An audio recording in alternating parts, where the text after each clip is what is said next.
What's up, everybody? Thanks as always for supporting the show. It would mean a lot to me if you would take a second to scroll down and hit that subscribe button to the Hoops Tonight YouTube channel, and then follow me on social media on TikTok, Instagram, and Twitter so you guys don't miss any of our content over the course of this season. All right, let's talk some basketball. First question.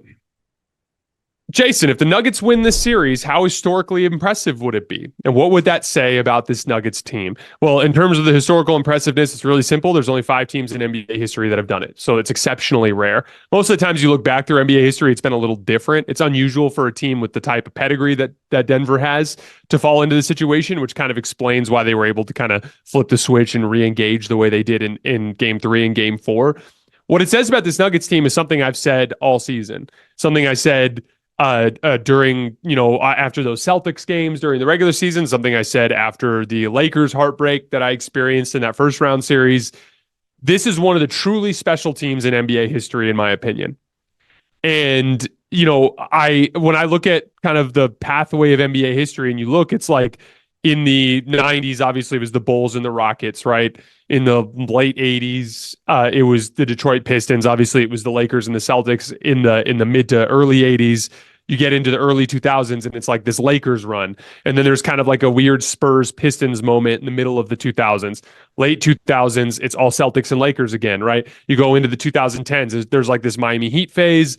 There's like this Golden State Warriors phase, right? Well, like here we are, and to me, this kind of feels like the Denver phase. We haven't had a repeat champion in a long time.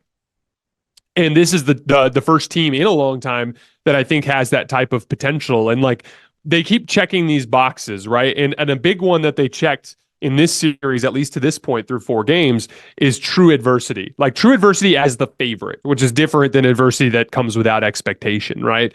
And they've just handled it extremely well. And like I've said this before to Nuggets fans, but like this is one of those teams where it's like appreciate it while you're in the moment. This kind of thing doesn't come around very often. I just listed, 7 or 8 teams over the course of the last 40 years. And, think about how many different teams over the course of those years have not been able to reach that level. It is an exceedingly rare type of team that you're dealing with. Next question. Who do you think is a better role player between Michael Porter Jr. and Derrick White? Both feel like the third most important player on arguably the 2 best teams in the league, and both have an argument for the best role player in the league, in my opinion.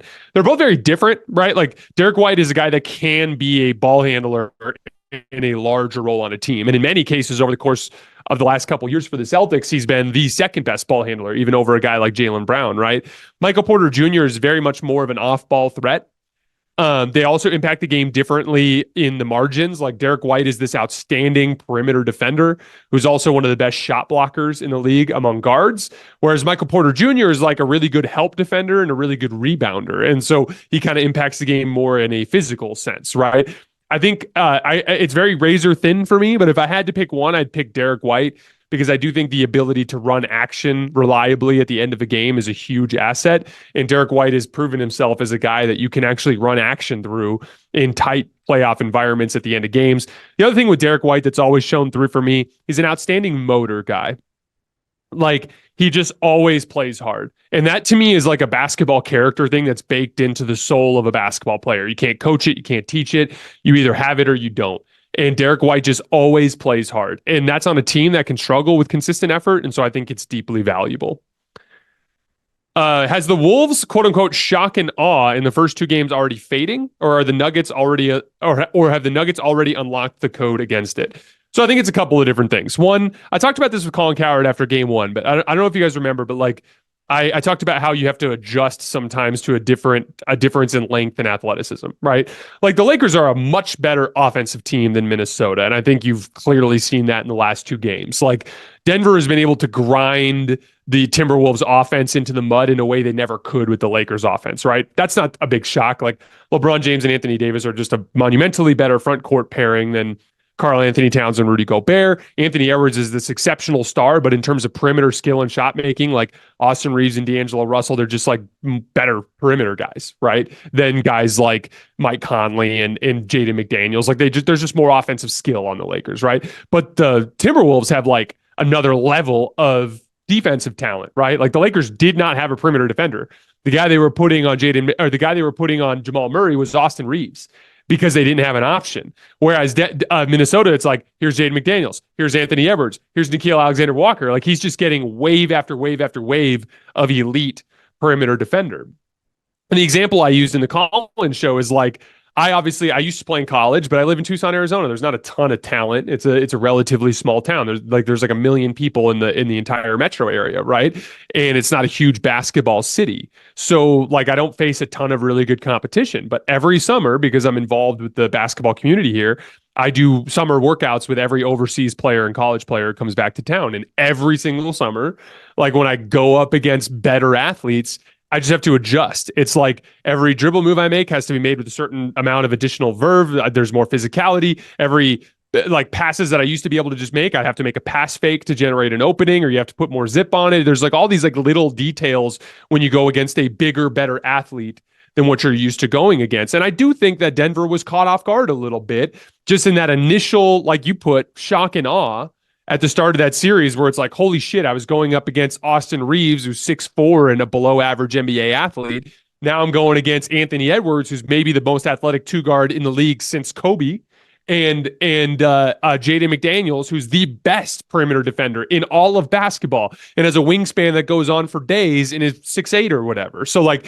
obviously and even for Jokic, like he never went against a too big look. He'd go against Rui and LeBron, who are big forwards, but they're not like centers, whereas he's going against Minnesota. It's like he's literally going up against a center with another center layered behind it in help. And so I do think there was an adjustment period there. But the big one for me, and like, you know, I said this after game 2, and I still believe it was a stupid thing to say, but I said that the Timberwolves had a similar chance to beat Denver as the Lakers did.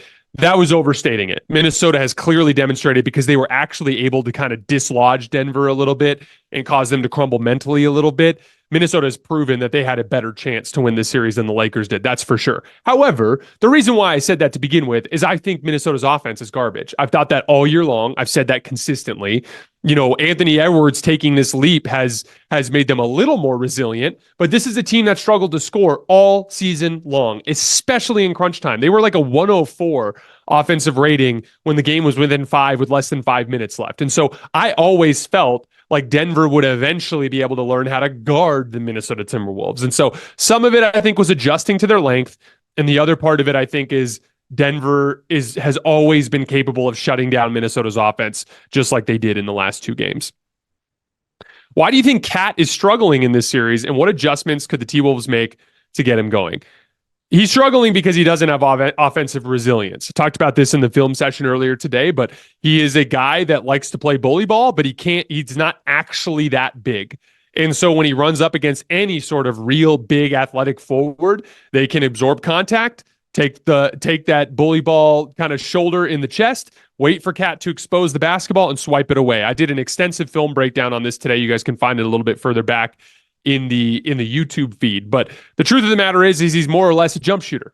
There's a reason why Kevin Love on the Cavs teams with LeBron was relegated to being a jump shooter. And it's not because LeBron froze him out. It's because he's struggling in the same ways that Cat is struggling now. He's a big shooting center who's actually not that big to be able to bully every player in the NBA. Like, Jokic is really big. Jokic can bully everybody. Cat's not that guy. Right. And so from this perspective in this series, like, he almost needs to function more as a cog in the system, almost like a pick and pop player, primarily functioning as a floor spacer. His on ball reps are not going to be good. The only way you're going to, because like even against guards, like he gets KCP on a switch. KCP does the same thing. Absorb the contact, wait for him to expose the basketball, swipe it away. Like he's really struggling to create good shots for himself unless he's getting a wide open catch and shoot 3. And so things need to be set up to try to generate as many of those for him as possible. Getting stops, running out in transition, and having him trail the play for 3s. That's a good one. 2-man game with Anthony Edwards, just quickly popping and trying to catch an attack from there. It needs to be everything with an advantage for Cat. Generate advantages for Cat. Don't have him create the advantage, because he's not going to be able to in this series. If Minnesota is unable to beat Denver in this series, what moves should they make to overcome the Nuggets? They just don't have enough offensive firepower. That's really what it is. Like, you can't rely on Anthony Edwards to just be the ultimate creator of everything you do offensively. And so ideally, eventually, as much as the too big look works, Eventually, I think you have to have a high-powered offensive forward in there somewhere, one that can really create shots consistently. Like Rudy Gobert, for instance, is really struggling to catch and make reads and plays out of the short roll in this series. That's not something he's going to get better at, right?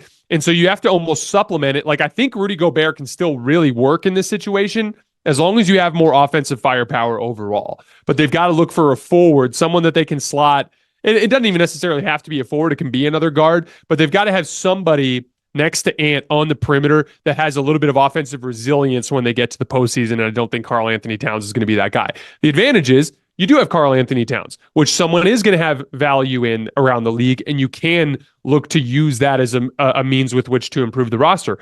As far as like, oh, you're giving up the too big look. No, you're not. You got Naz Reid. Naz Reid is going to give you like, when it comes to these situations where you're relegating Cat more to an off-ball role, his value shrinks down to basically just a better version of what Naz Reid is anyway. So like you have Naz Reid to kind of give you that too big look anyway. I think it makes sense to use Cat as the asset to try to address the overall shot creation problem that they have. Who do you think will make the finals and who wins finals MVP? I think Minnesota versus Boston, and Ant hoping so at least. I think it's going to be Denver versus Boston. I think Denver's going to win, and I think Jokic is going to get finals MVP. I don't think the big thing that would scare me if I'm Boston is Minnesota has better defensive personnel than Boston, especially on the front line, and Denver's ripping through them like tissue paper here over the last couple of games. And I think they're going to do so again in Game 5, and then I think they're going to do so again in Game 6. That's my theory. It's hard to beat a team 14 times in a row, so I wouldn't be shocked if this went to 7. And with Minnesota, you never know. They could win Game 5 in Denver or Game 6 at home. But I do believe that Denver's going to win. I think Denver's going to make relatively easy work of whoever wins the Oklahoma City-Dallas series. I think they're going to run into Boston in the finals, and I think they're going to beat Boston. I do think Boston has the offensive skill similar to what the Lakers did. I think the Celtics have the offensive skill to cause a lot of problems for Denver's defense. And then they have better defensive personnel on the perimeter than most of the teams in the league. It's more their front line. I just think Gordon and Jokic are going to have a field day against that front line. Let's see. Has Jayson Tatum's offensive development been hindered by being in an equal opportunity share the ball offense for his entire career? Most superstars get drafted to a bad team and are immediately given the keys to the offense where player development is priority one, not winning. So the last couple of years have been a little bit more equal opportunity, but he has had plenty of stretches in his career where he is more ball dominant. But yeah, like there was that weird Kyrie season. Obviously, Jaylen Brown's been involved the whole way. That Marcus Smart was a guy who took a lot of the ball handling responsibilities. So I do agree in the sense that he hasn't been given as much of like the heliocentric, let's let him run 25 pick and rolls a game and like really control the offense thing. But I don't think it really has affected his player development in the sense that like it's actually made him better at all the little things. This is a guy that is a very, very good defensive player, both on and off the ball. This is an excellent rebounder. He's a better playmaker than most of his peers. Like most of the big forwards in the league are not as good at playmaking as Jayson Tatum is. But if there is a downside, and I don't think it really has anything to do with his. I don't think it really has anything to do with him being in Boston. In terms of him being like a real number one shot creator, he doesn't have a great first step. And he's not a great pull-up jump shooter. So those are two kind of death sentences when it comes to the top guys in the league. And like, a lot of Celtics fans think I have a personal beef with Jayson Tatum or that I don't like him. Couldn't be further from the truth. I actually think he's a really, really nice guy. I have no animosity towards Boston at all whatsoever. Yeah, I root for the Lakers, but that's because of LeBron. And I have no attachment to the Lakers as a franchise. I have no like deep-seated hate for the Celtics. It really is this simple. To me, Jayson Tatum's not a top-tier superstar. It's just a reality. It's not an insult. He's somewhere around the 7th to 10th best player in the league. That's a huge honor in a talent-stacked league to be a guy who's considered top 10 in the league, but he's just not as good as the guys at the top. It's that simple to me. And it's just a fact. I don't think that is an insult to JT. It's just acknowledging reality. The NBA playoffs are heating up, and so is the action at DraftKings Sportsbook, an official sports betting partner of the NBA. With same-game parlays, live betting, odds boosts, and so much more, don't miss out as the NBA postseason winds down. So Lots of great odds for the second round. If you still think the Nuggets are going to come back and beat the Timberwolves, you can get them right now at plus 105. Thunder Mavs starts here shortly. And if you like the Mavs to win that series, you can get them at minus 105. And if you're new to DraftKings, you got to check this out. New customers bet $5 to get 150 in bonus bets instantly. Download the DraftKings Sportsbook app now and use code HOOPS. That's HOOPS. That's code HOOPS for new customers to get 150 in bonus bets when you bet just $5. Only on DraftKings. The crown is yours. What did you think about that stretch Tatum was operating from the right block? He looked super comfortable. This is off of game 3, by the way. He looked super comfortable, got a spin-off dunk, a nice mid-range jumper. Could it be his spot in late game situations? So I noticed the same thing. In general, he was really attacking Max Strus and feeling comfortable. The big thing with the right block is you clear the side for him. It simplifies some of his reads and gives him more space to work on the floor. What I like about him working closer to the basket is it mitigates some of the issues with his first step. So, for instance, like most older basketball players that start to lose their first step, think a guy like LeBron. They counter that by going to the post. When you go to the post, you get separation through strength and dislodging players and through footwork, not through your first step. And so if Tatum doesn't have an elite first step, but he does have elite size and strength, that's a great place for him to operate and get separation and quality shots without having to beat people off the dribble.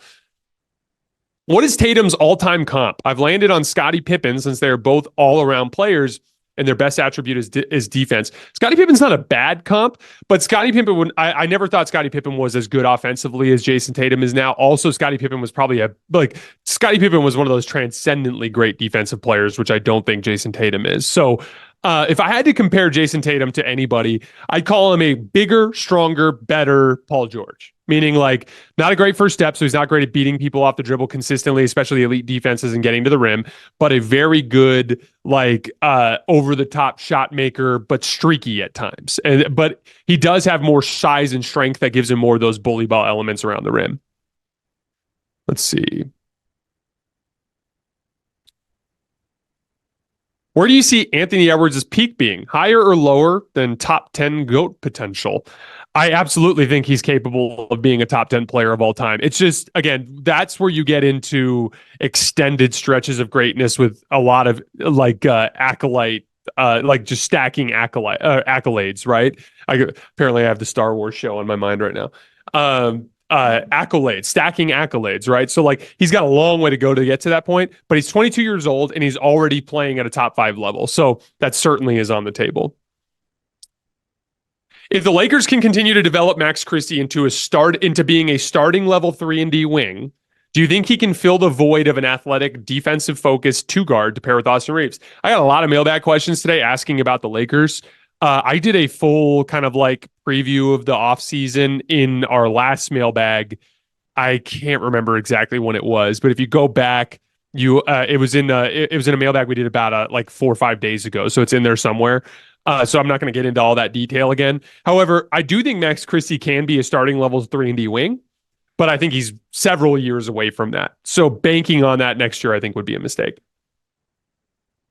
Watch your review with Colin. Can you expound on the KD to the Wolves idea for Cat? I say KD to the Knicks, but I thought that take was interesting. So the gist of the construction would be something like Karl Anthony Towns and Nickeil Alexander-Walker plus draft compensation for Kevin Durant, right?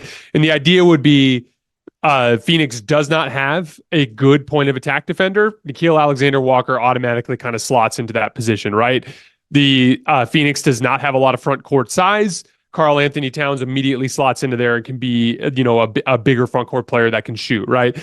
I don't think that would be enough to get KD, and I think the Suns would probably say no, but it was just kind of like a spur of the moment thing that crossed my mind. Like, how cool would that be to see this Timberwolves team, except for instead of Cat, it was KD. I just think that'd be a really, really good team. And so it was just kind of like a thought in the moment, but I don't really view it as a realistic outcome.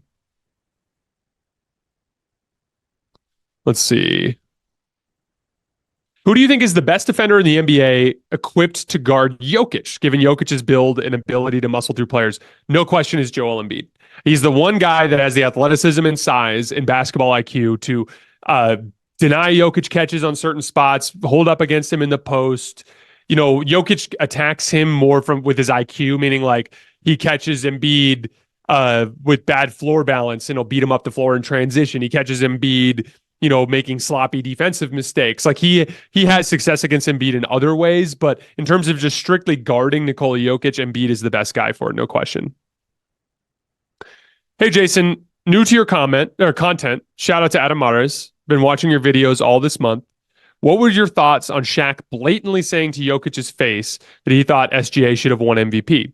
I personally thought that was the Jordan disrespect flip of this series.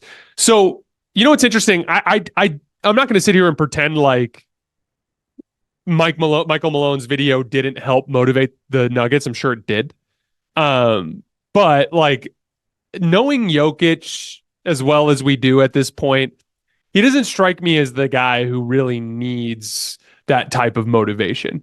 Jokic has said this before. He's like, we have a lifestyle of winning, right? I think that's the phrase that he uses. And I really think it's that. I think that they have a lifestyle of winning, and I think that internally they were able to motivate themselves. I'm sure some of that external stuff helped, but I think they motivated themselves mostly internally. And again, they got punked, and they just needed to play better basketball, and they did. As far as Shaq goes, like Shaq has pretty consistently disrespected the current generation of basketball players. Don't know why. It's really confusing to me in the NBA that former players are so disrespectful to the current generation. I don't know if it's about the money that they make now. I don't know if it's about just the sheer level of influence that they have due to social media. I don't know what it is, but I don't have a good answer for you. It's just something that Shaq does and a lot of other guys do as well. Let's see. This was a really good question that I got, and it's so interesting. I put this question in this list before tonight's game, and it's super kind of prescient looking back now. How much of the Mavs' others' success, specifically PJ Washington, as a result of the Mavs stars having both more gravity and experience playing out of late help, traps, and etc., compared to playing Oklahoma City slightly more straight up with a late contest being more tenable? I 100% think that is what's happening. I think that Luka and Kyrie have just done a much better job of reading help and making simple kick out reads to generate quality closeout opportunities for their role players. And Oklahoma City has left a lot of that meat on the bone. And again, like I use this example all the time. I play King of the Court with my high school kids this morning. We've been doing a lot of 3-on-3 stuff to work on read and react, but we didn't have enough bodies today, so we played King of the Court. We play King of the Court every once in a while, but I set it up in two different ways. I set it up in a closeout, and I set it up against a live defender, like a set defender. And it's always amazing to me how much more efficient the kids are when there's a closeout versus a set defender. When you get to the higher levels, that gap shrinks. Like if you were to do it in with a bunch of college level players, like the gap between a closeout and a set defender is smaller. But man, is it a giant chasm at the lower levels. Like they'll score roughly half the time against the closeout, and they'll score like 1 out of every 10 times against a set defender. Like it's crazy to me, like how much easier it is to play basketball when there's an advantage, and it really shows at the lower levels. But it still is the case at the higher levels, like a straight ISO shooting percentage, like a guy's lucky to get a point per possession, but the best spot at players in the league are like 1.2, 1.3 points per possession. Where would you rank Indiana's ceiling in the coming years? The Siakam trade was their first big move, but what other roster changes do they need to get over the hump? Thanks, Jason. Love the show. Thanks for supporting the show. All of you guys who left comments, all of you guys who daily leave positivity in the comments and support me and the team and what we're doing here. I can't say enough how much we appreciate you guys. The Siakam trade was the perfect good move, the first move, right? And I really like the layout of like Tyrese Halliburton, Miles Turner, Pascal Siakam. It's really I think that a guy like Aaron Nesmith is the type of big, strong perimeter defender that can be in a starting lineup as a 2. But I think if that's the case, then your 3 needs to be a really skilled forward. So the idea there is like you want to get bigger. You're a team that struggled with rebounding most of the season. Ideally, you don't want to be running basically a 3-guard look. And Aaron Nesmith, to me, from a size perspective, would be better served playing more as like a point of attack defender 2, which I think would work if you had because Aaron Nesmith is more of like a shooter slasher. He's not a super high level, like put the ball on the floor and make high level reads kind of guy. So I think you need to have really high level skill players at the 1 and 3. So if Tyrese is that guy, you got to be looking for somebody at that 3 spot. I'd be looking at a Mikal Bridges over the next few years. I'd be looking at, maybe you can get a discounted deal for someone like Paul George, but I don't know if it fits your timeline, although there's the Indiana connection. But if you could get a skilled 3 in there, specifically a high level offensive player that has some size, I think that would go a long way towards pushing them closer to their ceiling. But Tyrese Halliburton's playing really well, and he's really starting to show some of that Nash 2.0 that we've been talking about for so long.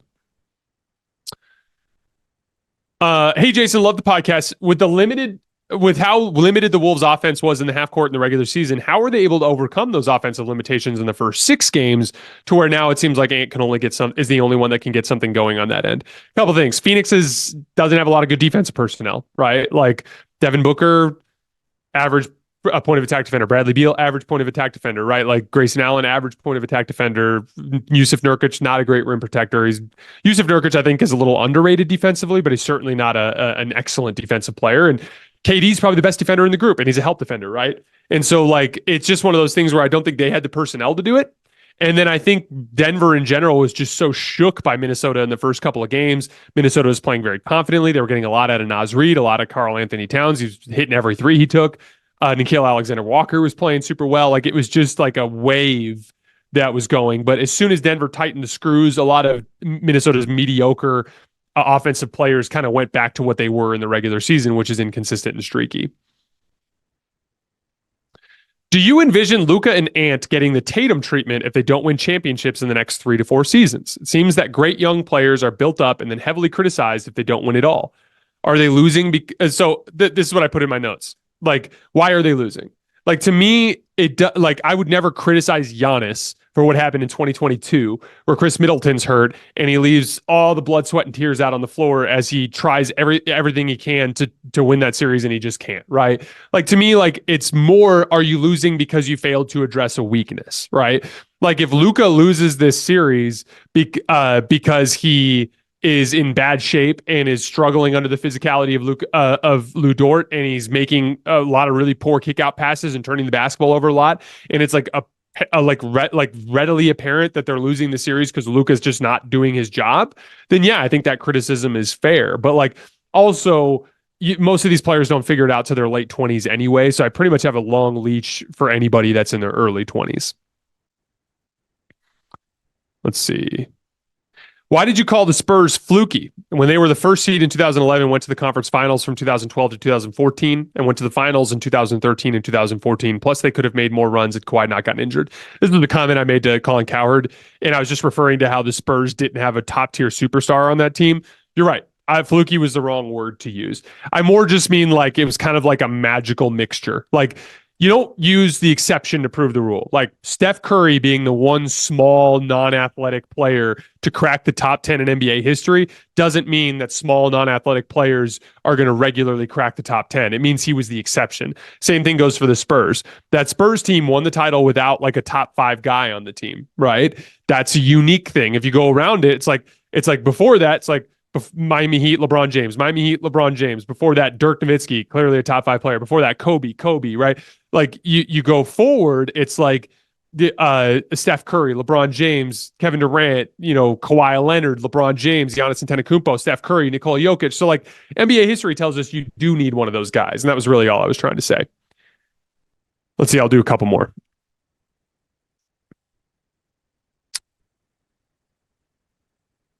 Is the fact that the East is weak and injured helping Boston on their run, or is it making them not have a serious threat and not pushing them to their maximum potential?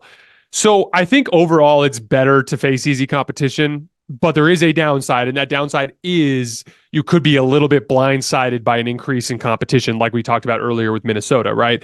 So it is possible that Boston finds themselves in an early series hole against someone in the conference finals or in the finals because they haven't been playing as good a competition.